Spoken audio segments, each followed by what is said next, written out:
I'm super fascinated by astrology because it depicts that psychological sort of blueprint that you have in you. And when we look at the planets, they're just a representation of, once again, different aspects of our psyche.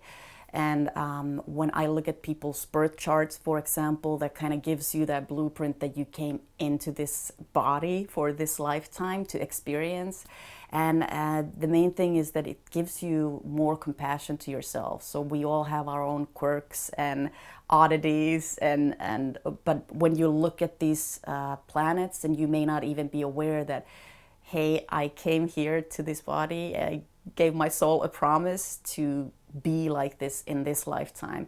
And we can take a lot from astrology just by cultivating that self-compassion and compassion to others. It's also kind of eye-opening to see, for example, my husband's chart and knowing that he would react to this situation totally differently.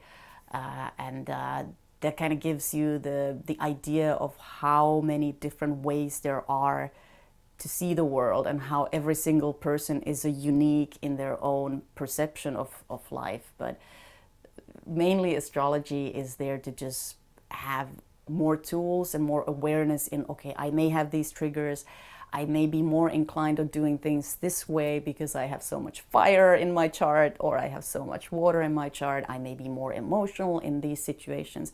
So it just gives you more of that self-awareness, and it takes away a lot of that judgment of I should be like somebody else. We all come here with that unique blueprint, and that's how I use astrology. So I offer that as part of my life coaching too, because it kind of gives me and also my clients the idea of like, we may respond to things a certain way that gives me more guidance on what kind of personality I am working with.